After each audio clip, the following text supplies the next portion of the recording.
My name is Franklin Fuchs. I am the president of our McCombs MBA Clean Tech student group, and I'm going to be the moderator of the debate tonight. Lucky you.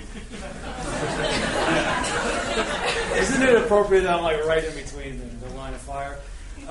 So I'm going to give an introduction to these two guys, and then tell you a little bit about the format of the debate.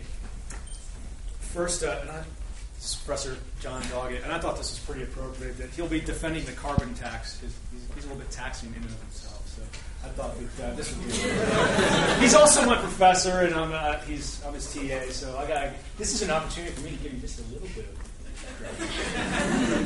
of anyway, he's a senior lecturer here in the Department of Management. He received his BA from the Claremont Men's College, his JD from Yale, an MBA from Harvard. He has done research in international entrepreneurship, global competition, and sustainability and energy. And since 1999, he has led quite a few of the trips abroad, the Global Connections trips to Austria, China, Japan, Korea, Malaysia, Mexico, Singapore. If the list is too long, a lot of places. And he'll be leading some trips this year to both China and to India. Next year. I'm sorry, in 2010, yeah, China and India. Professor Jim Nolen, he will be defending cap and trade, and he is the distinguished lecturer in Department of Finance. He's a distinguished senior lecturer. Senior lecturer. What that means is he's been here longer than I have. Oh. He has both his BA and his MBA from here at the University of Texas. He has taught both undergraduates and graduates. And he's also taught in the Executive MBA program in Mexico and Dallas, as well as he's taught in Vienna. He has received numerous teaching awards, and he's a professor of small business. You didn't mention that about me, Franklin. See that on the paper. You want to talk about it real quick? He's one of our most popular teachers, and he's won one of them. Any award you could win, I've won. However, I've never beaten him in a debate, and this is going to be the first time. Oh, wow. This is for bragging rights. This is for bragging. Nothing else matters other than this debate. Yeah, he's horrible. So, both the professors, if you're not familiar, have been rated among the top of all of our professors at McCombs. So they're quite popular, and for good reason. They're excellent professors. Jim Nolen, professor of corporate finance, business valuation, M&A. He is also the faculty advisor for Venture Fellows and the Entrepreneur Society. And he's also taught quite a few courses for executives in the community and actually outside that as well with Dell and Texas Instruments, PetSmart, Shell, quite a few, Motorola. And he's on the board of directors of an independent bank, a recycling company, and a medical distribution company. Do you have anything else, Jimmy? That's fine. Let's go. All right. So the format. First, how many people are for a cap and trade system? Raise your hand if you're for cap and trade. It's okay if you don't know. We just want to get an idea first. Okay. Carbon tax. That's pretty good. I think it's pretty even. And how many of you have no idea? Wait a minute, that's more hands than... Some of you had raised your hands before. That's pretty cool, yeah. All right, okay. You're qualified to be a U.S. congressperson then. Undecided, kind of, a blend of the two? Do both. Okay. All right. Well, so here's how it's going to go. We're going to have 5 rounds. First round, we're going to introduce the arguments, cap and trade, and taxes, the carbon tax, sorry. And then we're going to talk about why each of them are better. You got to make the argument. Then we're going to have the crossfire debate. And then we're going to take a little bit of a break. And that's when we're going to bring in some of our outside experts. And then there's going to be a public Q&A. And then we'll have closing remarks. So, first order of business is to figure out whose argument goes first. Let him go first. I concede to my senior. No, you go on first, buddy, because you picked carbon tax and then scoured the entire faculty to find someone to debate you. And nobody but me would take on the challenge, and so I get stuck with cap and trade. So you go at first, buddy. You see why he never wins. It's true. The fact, he doesn't care about the facts. He just makes you laugh. It's time to vote. We're voting for the comedian. Right, okay, fine. You go first. Okay, get my slide up. We'll see if MBAs can learn how to use PowerPoint.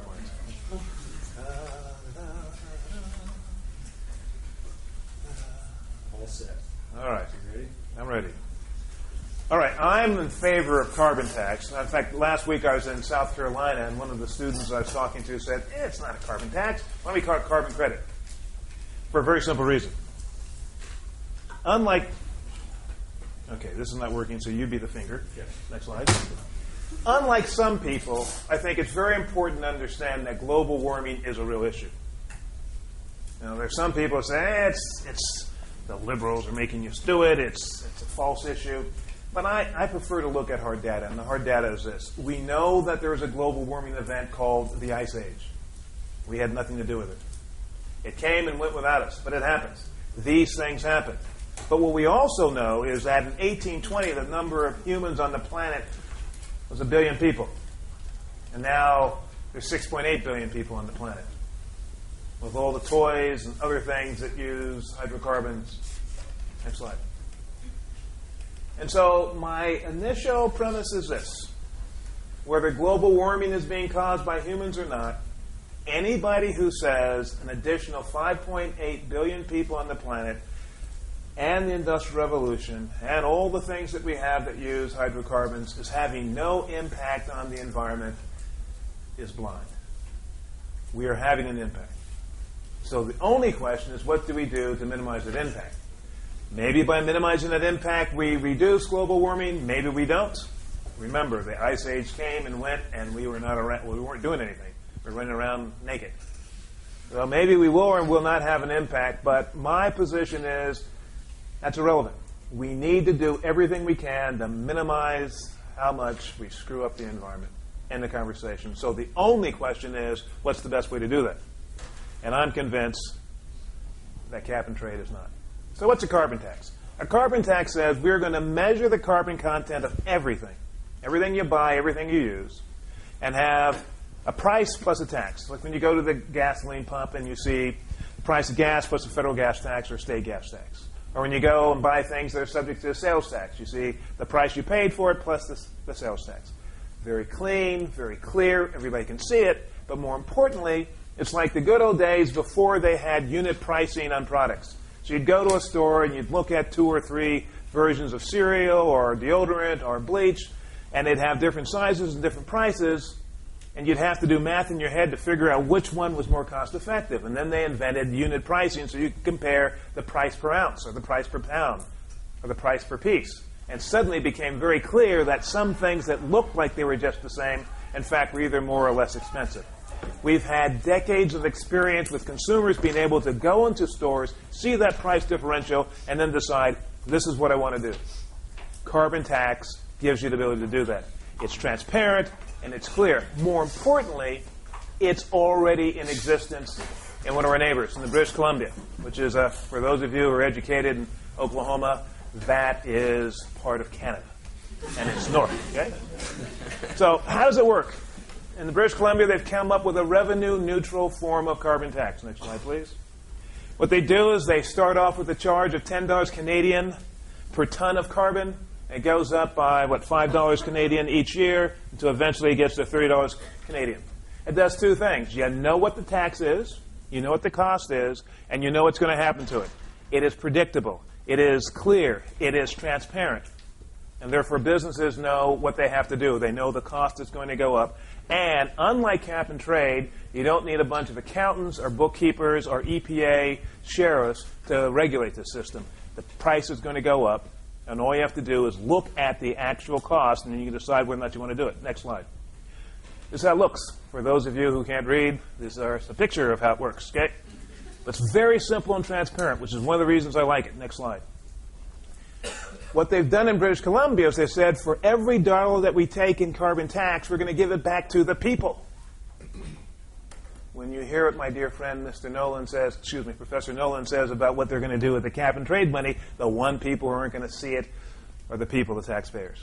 And so what they found in British Columbia, not only have they given the money back to the people, it is a revenue-neutral deal. For every dollar they take, that dollar goes back to the people. Okay, next slide. And if you could read this slide, which of course you can't, you would see that it has lowered the taxes of every single tax-paying group in the great province of British Columbia. Last slide before I stop. My version is a little different. The problem I have with cap and trade, among other things, is that they're going to take money in the name of helping the environment, and as Speaker Pelosi said, we're going to use that money to fund health care. Well, health care is important. It should be funded, but not with cap and trade. If we're going to take money out of our economy to deal with dirty air, that money should be used to help clean the air. And Doggett's version says we take this money, we use it as credits to help clean the air. My time's up. That's why I stopped talking. All right.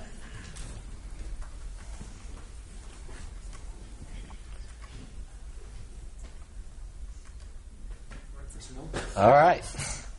Well, I've been asked to defend the cap and trade system, and we're going to go over a little bit of what the basic fundamentals of a cap and trade system are without getting into specifics of whether that there are different bills. There's cap and dividend, cap and caulk and cap and train. There's lots of other different ways of what you're going to do with it. And the biggest thing revolves around the issuing of permits, whether you're going to grandfather and give them free or whether you're going to auction them off and charge a price. And if so, I can set a reserve price and have the equivalent of what a tax is. So John's argument that it doesn't do anything is not transparent. We'll talk about that. But basically it comes down to what we don't have a production problem. We don't have a supply problem. We have a demand problem. We've got to change people's behaviors. So it comes down to what's the best way to change people's behaviors. Is it carrots or sticks?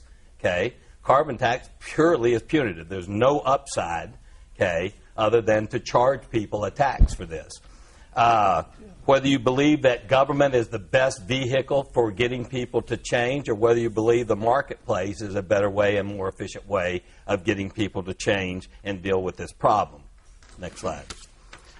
All right, so I've got this little stages of grief. Okay, so assuming that you believe that we are killing the planet and it's dying, okay, then where are we in these stages of grief? I mean, at first we had shock. You have Al Gore and Inconvenient Truths talking about all the things that are happening to the planet. And then we've got some emotional release going on. There's a lot of, pretty environmental extremism on one side and people in denial on the other. And then there's preoccupation with the crisis and this, every word people... I find it interesting that Frito-Lay has a sustainability department for a company that I wouldn't say would be necessary. I mean, they're a sponsor of this. I don't want to say, but I find that interesting. But symptoms of physical and emotional distress, we are seeing scientific evidence. So, like John said, whether you believe that it's caused by carbon or not, I think most people are coming around that the scientific evidence is saying that. So I think we're right about that point right now. So whatever Congress does, I can tell you right now, there's going to be hostile reactions next. So whether they pass a carbon tax, you're going to have certain segments of the economy and lobbyists that are going to fight that system. If you do cap and trade, you're going to have people say it's not a fair system, you can game the system, all kinds of issues like that. We do know that there has been cap and trade done with sulfur dioxide, and we've seen it with acid rain. The problem is we've got nothing to benchmark it against to say that the cost-benefit is better than a carbon tax. Yes, British Columbia has a system that it's 1 year old. They did it in 2008. First of all, John makes the assumption, and I don't want to start debating and fighting the carbon tax yet, but he makes the assumption that the tax is going to go and it's going to offset and be revenue neutral. I mean, Canada doesn't have a $12 trillion deficit. So the fact that Nancy Pelosi is going to give it back to us in some other kind of offset, I have a hard time believing that. Number two is that if we go into the guilt phase, that's when we'll actually start to probably see some changes. The question is, how do we get people to that level? Next page. All right, so carbon trade versus the carbon tax. Basically, the obstacles right now is to convince everybody that climate change is real and immediate. So even some people that believe they think that the temperature increases aren't fast enough, we don't have to react quickly. Other people say got it with past the time. Second is that carbon is the primary contributor to the problem. The third, that the actions taken by the United States, whether it's a tax or a cap and trade, are going to be followed by the country and that it'll be fair. And then finally, that the economic cost of implementing one of these systems doesn't offset the benefits. And that, you're going to get into arguments over whether jobs are created, destroyed, whether they get moved overseas, no matter which system that we talk about. So actually, these are more similar than they are different. They're both comprehensive. They're upstream. Okay, they could be auctioned off in a cap and trade. It's very similar to an upstream carbon tax system. John talked about taxing each individual item. I think you're going to probably have to move upstream and tax it at the producer level, or even go all the way back to the energy producer, or do you go to the coal mine? That's the question. Okay, the primary difference is the certainty and what's certain and what's uncertain. Under a tax, the government sets the price, and then the market determines volume. And John's assuming that price elasticity in carbon, okay, is going to follow other commodities and other sectors that we have. And so at $30, you said Canada is going to raise it to $30 a ton. You want to use unit economics. How much does that translate to an increase in the price of gas?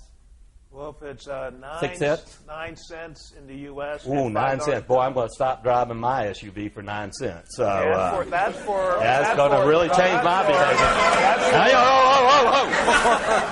So that's only for $5. It gets up to about 40 cents, an extra tax. All right, let's save it for the next. All right. So, all right. Then finally, and Jim, the difference hey, is. Jim, why don't we just forget this format and just go mano a mano? Let's go. Okay, let's start with the BCS poll of where Yale and Harvard are relative to Texas. So we'll get back to that. If the BCS poll is the number of students who actually graduate and can read their diploma, I think we're winning. Whoa. Let's think he slammed your degrees, guys. I think I just won. Let's stop the debate there. So, all right. I am more of a Longhorn than any of you are going to be here, with the exception of him, because all right. One more slide, and I'm gonna. So don't say that. Okay. One more slide, and I'm winding up. So cap and trade, what it basically comes down to is that there is a cap that limits the quantity. So the difference is a tax sets the price, lets the market determine quantity. In cap and trade, you set the quantity limits and then let the market determine the price. It doesn't limit anything. We'll see. I can exceed my cap and just pay for it, right? I can also pay the tax. That's right. Okay? And we'll get to that. So, all right. The trade part allows me to swap among myself the permits to emit greenhouse gases. Swap. Okay? And then the governments can reduce the legal limit that they allow over time by the number of permits they grant. So that's the trade part. So the cap is you limit the volume of permits based on, so 1 permit per metric ton of CO2 equivalent. And then each year you can reduce that. And then the marketplace then develops to trade. So we can take the lead on this in the United States. And other countries can follow. And we'll be the marketplace for this carbon trading that goes on, rather than to cede that to some other country, that we then become a follower rather than a leader. So the Europeans have already tried it, and they failed at it. Yeah, because they gave away the permits rather than auction them off. They grandfathered. And they're European. Different story. So we'll see. All right. What? Your turn to. My turn to do what? Now you get to tell them about why you believe that. Cap and trade sucks? Okay, I want my slides. Okay? I don't want to use their slides. Use my slides if you'd like. No, not using your slides. Come on, Franklin, faster. Come on, guy. Next slide. Okay? All right. It's real simple. The answer is no. It is not the solution. Okay? What are you doing? Okay? It is, in fact, a tax masquerading as something else. And what makes it really important is that it is the next subprime fraud. It is going to be a disaster for our economy. Now, why would I say that? For cap and trade to work, and my dear esteemed senior distinguished lecturer colleague said it, you're going to have the government setting the cap, and then the government regulating how many credits are given, and all the market can do is to price it. Well, here's the problem with cap and trade. It's a cap based on what? the amount of CO2 that you emit at the time a government regulator comes to measure it. What are the chances that they have to actually have an appointment to show up at your factory?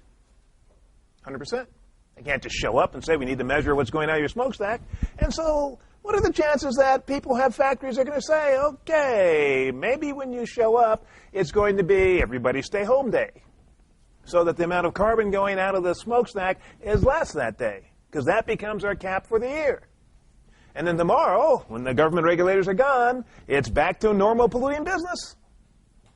That's the first problem. And somebody has to regulate it. What we know for sure is that if we monitor every single source of carbon, including all the cows, which, by the way, are the largest source of carbon in the United States, 24/7, it's going to take more people to monitor carbon than there are people in America. And so we can't do that. And so since we can't do that, we're going to have to start making assumptions. And one of the assumptions is nobody is going to game the system. The second problem with cap and trade is, as my dear esteemed colleague said, if for some reason you're admitting over your cap, you can still buy permits. You just have to pay a fine. And so if you're a very wealthy, very polluting company and you don't give a crap about anything, as long as you can find somebody who's going to sell you a permit, you can continue to pollute until you kill the planet. Cap and trade does nothing about that at all. Because as my dear friend so honestly stated, when Congress gets hold of the trillions of dollars that this is going to suck out of our economy, they're not going to use a dime to clean the environment. They're going to use it to make up for all the money they've been borrowing from China to balance the budget. So it has no impact on the economy. Next slide. No impact on clean air. The most important thing about it, it's based on a pessimistic, negative, anti-human way of thinking about innovation. Quite frankly, the supporters of cap and trade are the 21st century Luddites. They do not believe in technology. They do not believe in innovation. They do not believe that there's anything that we can do to encourage people, give people excitement about creating technology that can clean the air, other than we're going to punish you. And I don't know about you. When you're a child and your parents said it's going to hurt me more than it's going to hurt you, we knew they were lying. We're going to hurt. Their hands might get sore, but guess what? Somebody else is getting sore. This is the same thing. It is a fraud. It is a scheme.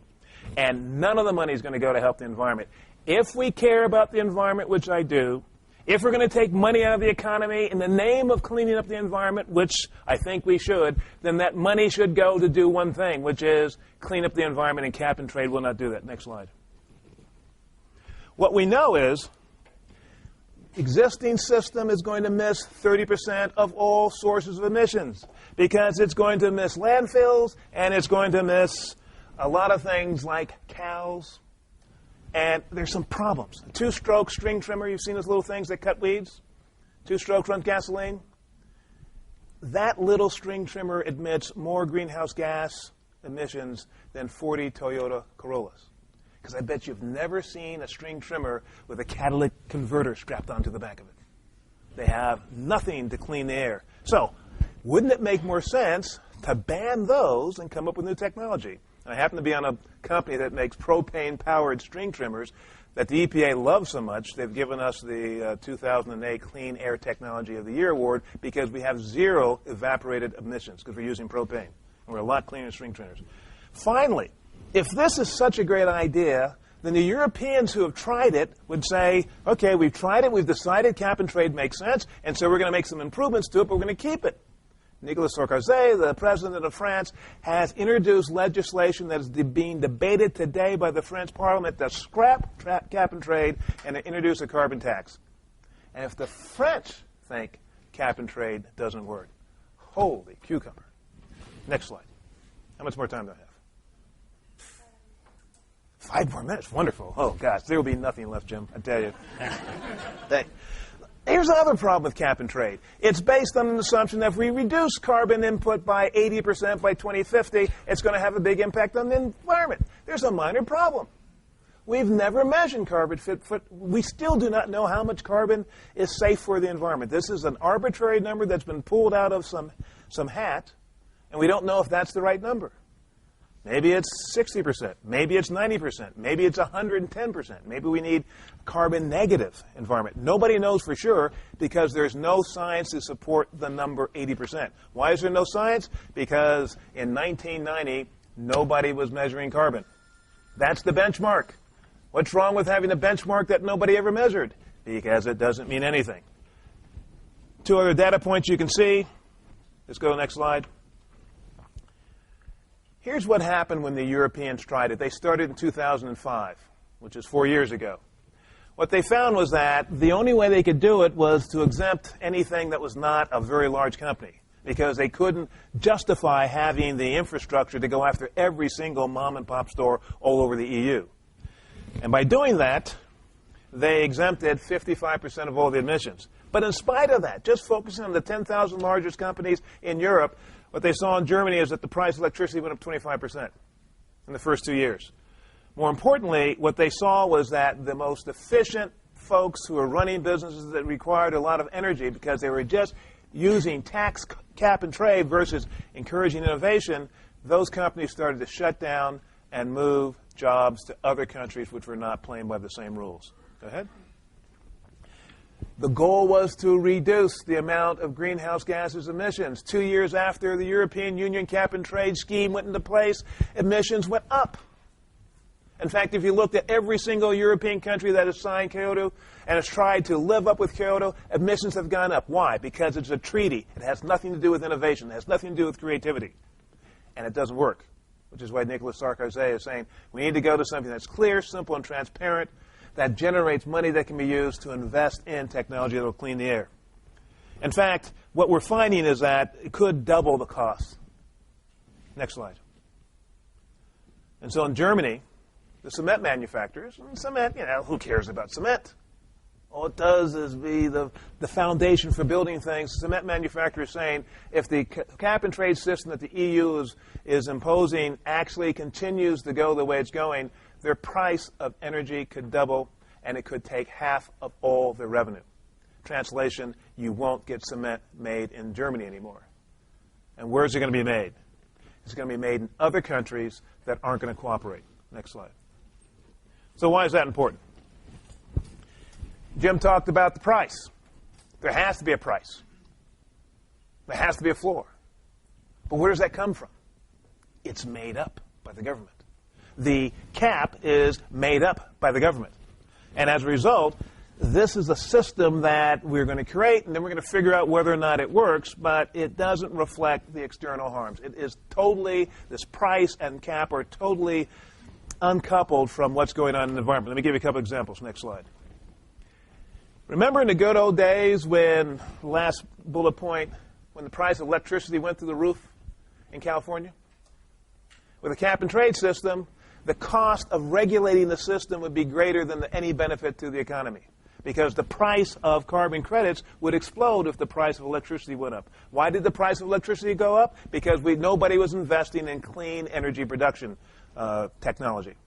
And in Europe, they had the exact opposite. They passed cap and trade, and immediately after they passed cap and trade, the price of carbon credits fell to the ground. What did that mean?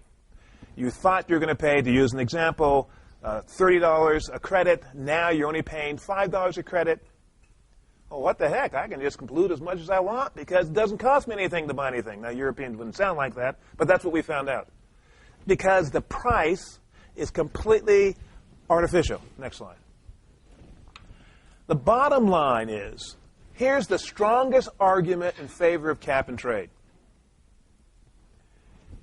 This is the argument from Kyoto. For it to work, since we all are on the same planet, all countries must agree to participate. And for those countries that don't want to participate, we can bribe them. We can use money that we're pulling from the United States and Europe, and we can give it to those other guys. Next slide. I'm almost out of time. I know, I'm almost out of time. So if you like giving billions of dollars of permits to badly behaving governments and giving them the incentive to cheat, then you really like cap and trade. If you think that sucks, then you have to do carbon tax.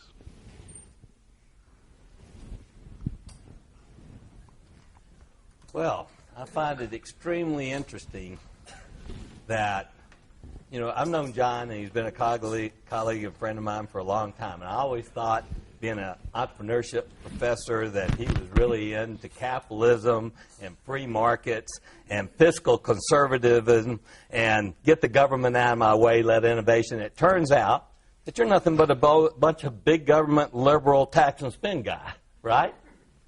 I mean, somehow the market setting price, that's artificial, but the government setting a tax isn't. I mean, you're using the French as an example? Gee, I mean, the European Union could screw up a wet dream. Okay? How do you possibly get 27 countries that all are issuing permits and giving them away and grandfathering, expect that system to work, and you use that as your cap and trade example? Come on. So I like to teach using analogies. So I'm going to use this analogy that all of you can understand, and it'll put it in context. So one of my pet peeves at this university is our parking system. That's going to be my cap and trade, okay? So, John, where's your car parked right now? Well, I hope it's still in the garage. In the Brazos garage. Yes, sir. Okay. By the way, such a sustainability guy, how come you didn't ride your bike? I know where your house is. So, and by the way, because unlike you, I drive a hybrid. I don't drive. But it doesn't matter. You could have walked, or you could have taken the bus, or you could have done other things. At least these people printed on recycled paper and thing, but you drove your car in. Okay, so how much? Time out. I'm uninterrupted. Give me an extra minute. I'm going to make you a deal, Jim. Hang on. I'm going to make you a deal. How much tax I'm going to make you a deal. Take you to ride? No, I'm not. How much I tax? can't wait. I'm going to make you a deal, Jim. I will walk if you give up steak. No, time out. I'm going there. I am going there. You give up steak, I'm walking. How much tax will it take to get you to change behavior to ride your bike? And I can tell you, there's no amount of tax, because I live near you, that will get me to ride a bike to this camp. Look at me. I am not riding a bike, and I will pay your tax no matter what you charge. So you're saying that I can violate the rules by just buying more permits. I can pay the tax. In fact, who are the biggest? I'm Exxon. I made $40 billion profit. You can tax me all I want, and if you do, I can still pay the tax, and you'll cripple every small business and consumer in this country. And cap and trade won't. Yeah, because it's market-based. They're going to let. So, all right. So number one. So let's go on to the next slide. So let's just take the parking system here. So right now, you're in the garage. When you walked up here, were there empty spaces in the F11? Absolutely. Okay. And who's issuing the permits? The government, the university. So that's a real efficient. So somehow you think the government is efficiently going to solve this problem. Okay. I'd much rather, by the way, I'm parked illegally right now. So in other words, I don't mind paying the tax, John, because I didn't want to walk as far as you. So I'm parked illegally. Okay. I don't have a problem with that. Okay. And by the way, it's stifling innovation. I'd much rather pay any of these people out here that what I'm going to pay for this parking ticket to valet me. Okay? And that's what cap and trade would do. We would have at least an incentive for people that can trade and create opportunities for people rather than just tax. So I'm coming to the conclusion, maybe we ought to just let you join the Obama administration. Why don't we just buy all the coal mines, all the oil companies, and all the energy companies, and just make them government run too, and then we solve the problem, haven't we? You want me to? They've already got the car companies, so they can set the standards there. So if you're going to make a government solution in tax, so here, John, you're good at this taking wallets. Tell me how much I get to keep. Okay? Tell me what I get to keep.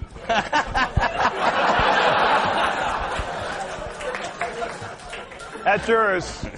And you have ID, so you can spend it freely. Now, you're right. The European Union, they gave away and grandfathered most of theirs. They didn't charge. They didn't set a reserve. They didn't auction it off. That money could have been used. Okay. Your money is that could have been used for R&D, lots of innovation, research. So the fact that they didn't have any money, that's one problem to offset those. So first of all, in a cap and trade system, you're going to calculate the amount of greenhouse emission. You're right. I'm not going to measure every cow on the planet, but neither is a carbon tax. Okay. So you're assuming that you can get to a tax that's going to influence Okay, so we saw how long have they taxed cigarettes? Are there any non-smokers left, John? How many times have they sin tax and changed any behavior at all? So the system is broken, and you want to implement that again. So we can set a cap. We can distribute the permits. We auction them off. We take the money. We use that money. Then if the energy prices go up, I can rebate that. I can make it fair. I can give more to low-income people than to high-income people. And but I'm going to limit. It's the only thing guaranteed is I'm setting the limit of carbon. You're setting price. You can't tell me how much you're going to take carbon out of the system. Go on to the next one. So I've got a little chart here of some of the pros and cons. The next one is just carbon tax. He's already gone over this, so let's flip through that. Okay, number one, a carbon tax politically will never happen. Number one, they're in the resolve of politician. There is no way that when they have to get reelected, they're going to increase taxes like that in a down economy like this. Honest answer. The reason we want cap and trade is because our politicians are weak. That's right. And it's economic reality. Okay? They're going to raise a tax. Right now, they can't even get health care through. So how are they going to get a tax on carbon with people that are going to raise prices and cut jobs? So how are they going to do that? So you're saying that if we can't do the right thing, we should do something anyway, even if it's wrong? No, because if you push a carbon tax, nothing will get done. If you do cap and trade? We'll get something done.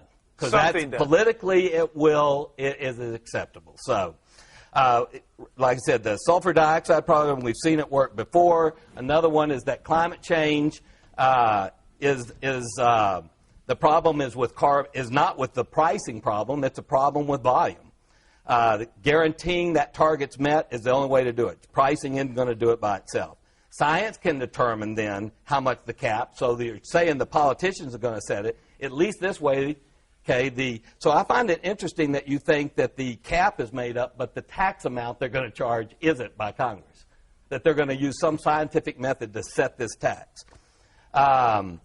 I think that this system, cap and trade, gives you more flexibility, and I think that that the marketplace, we can set it where the world will follow. There's no way you're going to get the same tax across the board. You didn't even get a accord in Kyoto. So there's no way you're going to get every country, and if there's a differential in tax, then I will move my business to where it's the cheapest tax to play. The advantage of a carbon tax, there are some. The British Columbia carbon tax shift has been a temporary success, given that it's only a year old. Much smaller economy.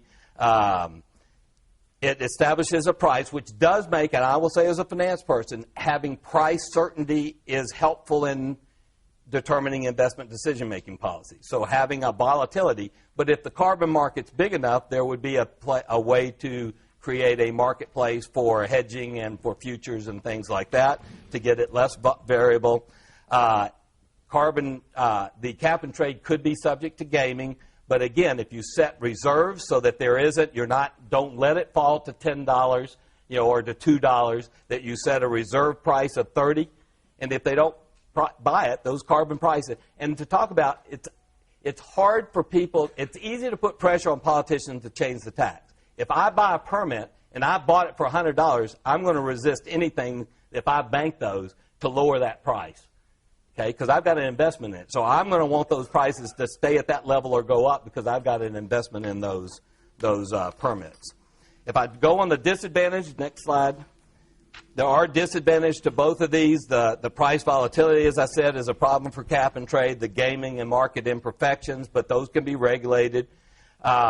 Offsets, that's been the other problem with some of these, is that if you allow people to say, well, I planted a forest over here and that gives me some offset so I can pollute more, you're just going to have to limit that. You can't allow that type of thing, even though it does make the system more efficient and less costly. We've already seen what targeting specific technologies can do, and that's what will happen with a carbon tax. The government will take that and say, we ought to be in ethanol, and we know what happened with that. And so they're going to pick and choose which technologies, and the government's really good at doing that. The pressure on the government to issue more permits could be a problem, just like it'd be pressure and lobbyists would attack any kind of tax system. And then Returning revenues is probably not as easy as giving tax rebates. But again, the problem is going to be disproportional. Someone that can buy more permits are also the same people that can pay a higher tax. On the downside of carbon tax, you can see that it achieves emission reductions, okay, indirectly through price rather than directly by setting a cap. Polluters may just pay the tax. So again, at $20, okay, per ton of the tax, you're looking at maybe a 6-cent difference. So John said he likes this transparency, that he likes this unit pricing. Can anyone in here tell me what the federal tax and the state tax on gasoline is? So the fact that they're going to now say, and you got a carbon tax, is that going to change your behavior at all? Okay, he also said that they did that with unit pricing in the grocery store. When you shop, John, do you really look at that stuff? Absolutely. Oh, come on. Absolutely. Okay, one and last thing. So the last thing then, with the historic deficits, he's saying it's revenue shifting. British Columbia could do that. The United States, with our deficits, the chances are there'd be no revenue shift, and this would just be another tax. And give me my wallet back. So, I'm done. Okay, are you ready for your Q&As? You're going to do the crossfire here. Crossfire. Let's go.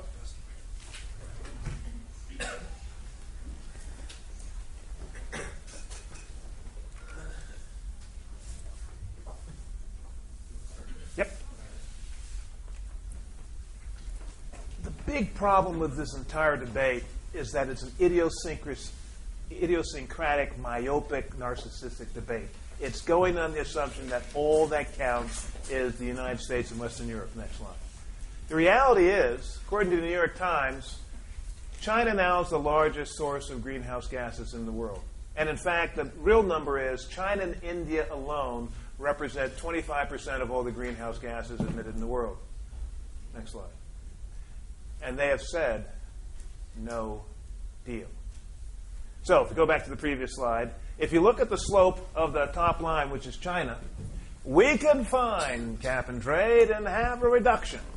But if we don't come up with a system that is simple and transparent, that the Indians and the Chinese and the Brazilians and the Indonesians and the Mexican Jews, it'll make no bit of difference what we do. Because they'll refuse to participate, we'll screw up our economy, and they will continue to pollute more and more as their economies double, triple, quadruple, as both the CIA, McKinsey, and Goldman Sachs says they're going to do. So we have to come up with a system that has a possibility of being adopted worldwide. And the only one is carbon tax. Next slide, please. Next slide. Oh, by the way, let's go previous slide. Minor detail. I don't care what he says. The U.S. Senate announced yesterday they will not take up a climate change bill into the spring. Forget Copenhagen. Now, let's talk about real politics. What's going to happen in the spring of 2010?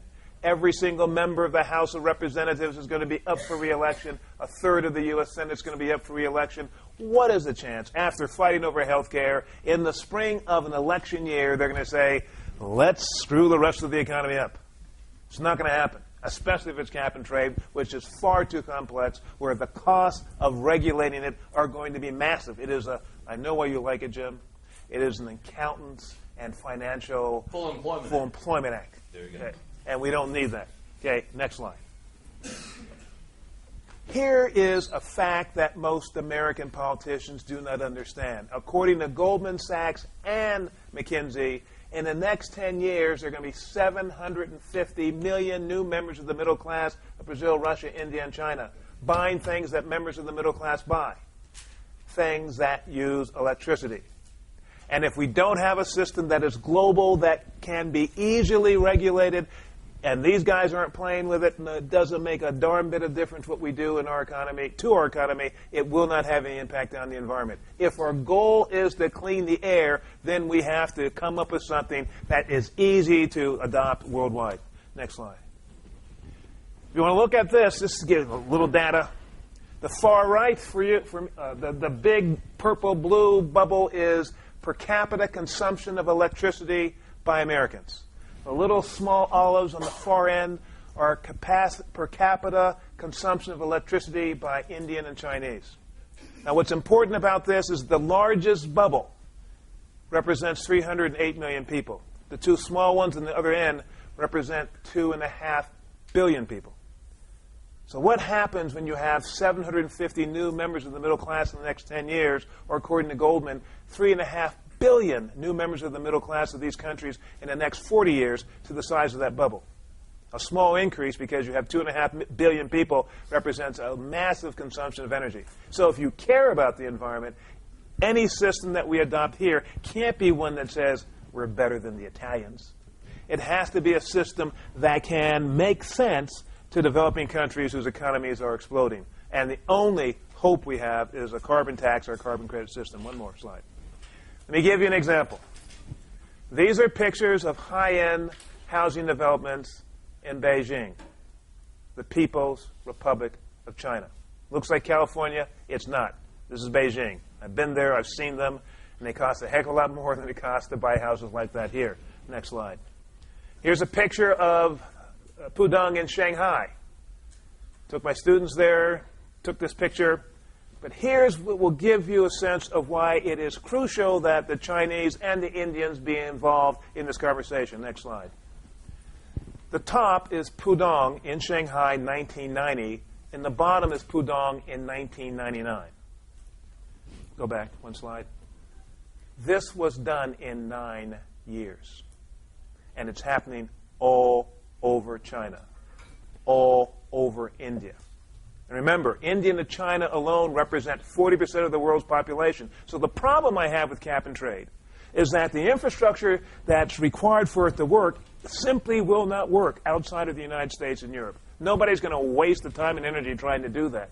The only hope we have, if we're going to, next slide, if we're going to have an impact on economies that are growing this fast, which already are the greatest sources of greenhouse gases in the world and are going up, is to have a system that's clear and transparent, that is almost impossible, that's very difficult to game. And that is not cap and trade. Next slide. Next slide. Another example. Shanghai's in the middle of China. This is Shenzhen, a little small city of 30,000 people in southern China across the border from Hong Kong. This is what Shenzhen looked like in 1979. Next slide. This is what Shenzhen looks like today. Go backwards. 79, today. 30,000 in 79, 9 million today. This is happening all over China. It's starting to happen all over India. This is where the game is going to be won or lost, and cap and trade makes no sense in that context. The only hope we have is carbon trading. One more. Because as people join the middle class, they are going to buy and use more things. They're going to generate and consume, generate gases and consume energy. That is happening. They really don't care about Nancy Pelosi or anybody else. She's irrelevant to their life. This scheme is going to have, your scheme will have no impact on this at all. The only hope we have is carbon tax. Next slide. Because this is the norm. This would be illegal in the United States, a plant like this. Next slide. It's not illegal in China. It's not illegal in India. It's not illegal in Vietnam. It's not illegal in Indonesia. This is the norm. This is what we have to work on. Next slide. People hate it. It's a reality that we wouldn't see here. Next slide. And the air that is polluted in China and India and Vietnam doesn't stay there. It's not like the Simpsons movie where you have a big hermetically sealed glass over China, over Asia. Next slide. And in fact, as NASA has shown, air that goes up in the air in Asia ends up being in other places. And this slide specifically says, on some days, 3/4 of all the black carbon particulate soot in LA and San Francisco comes from Asia. 3/4. What happens 10 years from now when there's an extra 700 million Chinese and Indian middle class people who are living like we do with all the emissions? If we don't have a scheme that invests money that's taken out into clean technology. Next slide. And my final slide is, this is a peat moss fire in Indonesia in 1997. That one fire was responsible for 17% of all the particulates released into the atmosphere, and that fire burned for 1.5 years. If we don't engage the rest of the world, we have no chance of solving this problem, and cap and trade is something that Washington politicians do to be able to take money and screw up our economy so they can finance the mess they've made in things. The only hope we have is carbon tax. Questions, direct questions for Professor Nolan before he does his rebuttal? No. I didn't bring any pictures, John. I didn't know you were bringing pictures.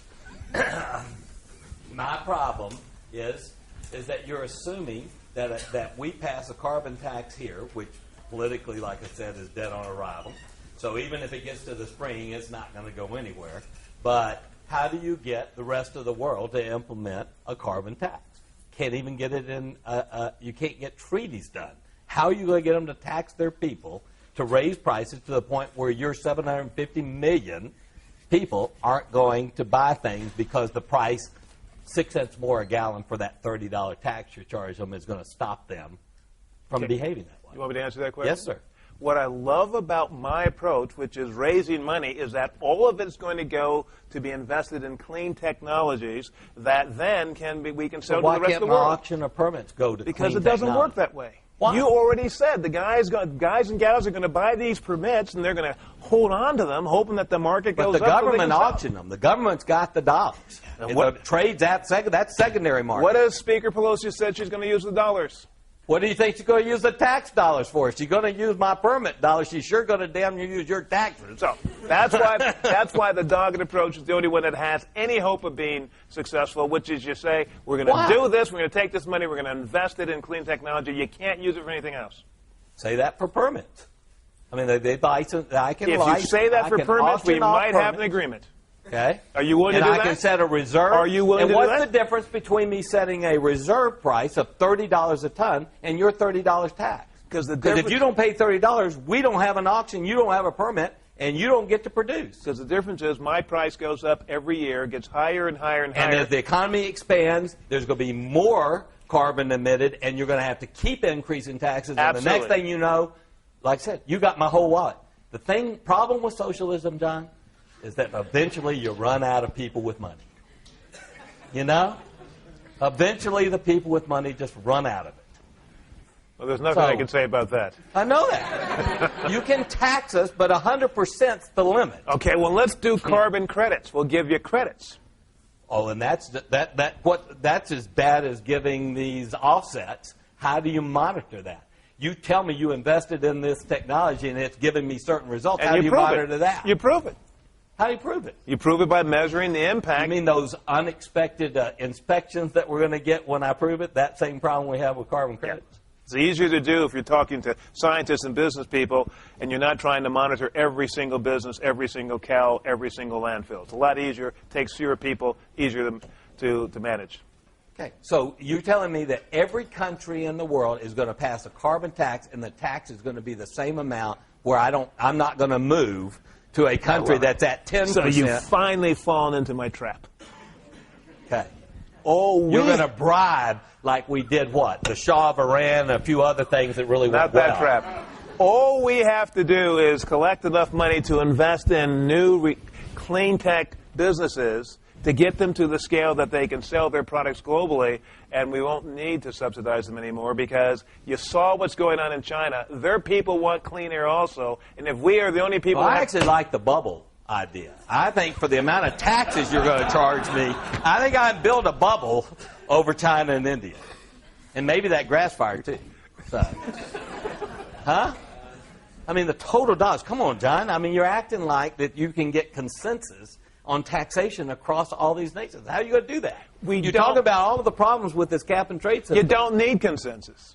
All you need to do is have a few countries doing this and investing all the money into clean technology. You create a new industry. As that industry gets scaled large enough, they can sell products. And we're going to let the government choose which technologies are going to bring us out of this carbon problem. Have you ever heard of the Internet, sir? Mm-hmm. The Department of Defense was responsible for that. Have you ever heard of Boeing? Boeing came to life by serving the Department of Defense. Yes, the government screws most things up, but every once in a while they get something right. So let's give them a chance. Because they what? Both of those examples have been privatized, not the government running it. Yeah, but they Taxes took a lot. will never be privatized. But they took a lot of government money to get where they were. I can use permits to do that.